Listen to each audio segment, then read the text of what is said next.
Hello mga kabengbeng, good afternoon. Ito pala yung bagong unit natin. Butane pala to. 6mm ID. Kumbaga, magti-taste fire tayo.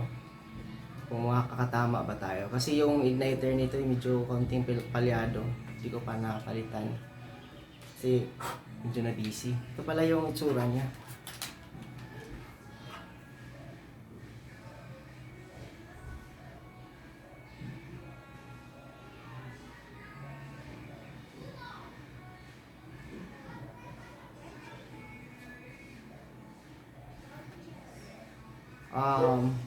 Hindi pa pala to tapos talaga yung outer niya. Kulang pa sa pintura, konting liha. Pero working na to sa loob. Ngayon magti-taste fire tayo. Ready ko lang. Tapos tingnan natin kung tatama ba tayo. Okay, thank you.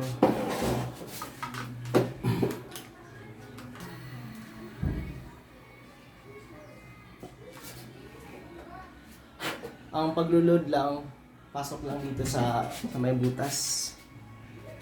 Yan. Saglit lang yan siya kasi may magnet kasi yan. Hindi na yan mahulog tapos close na.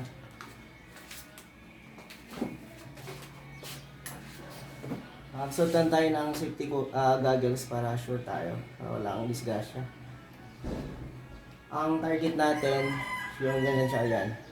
Siguro 8 meters to or 10 meters lang. I'm not sure lang. Try natin tamaan.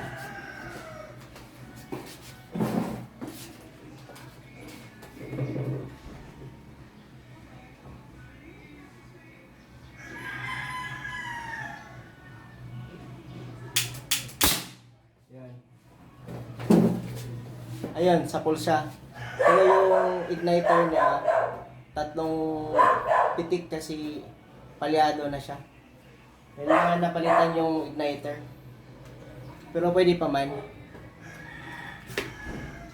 Tirahan natin ulit kung tatamaan ba. Load muna tayo.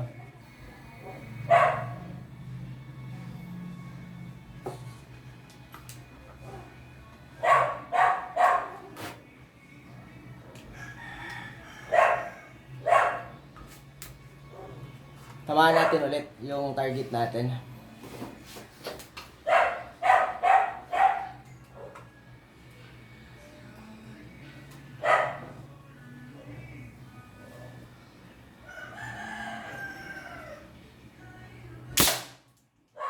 Ayan. Napakalakas nung gawa ko kasi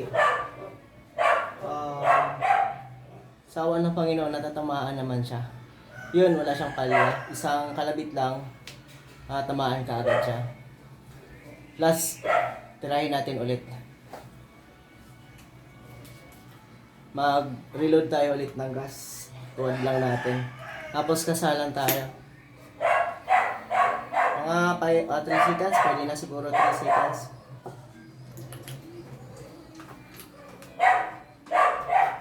Tapos load lang tayo ng bala. Ito yung bala niya. 6mm lang to.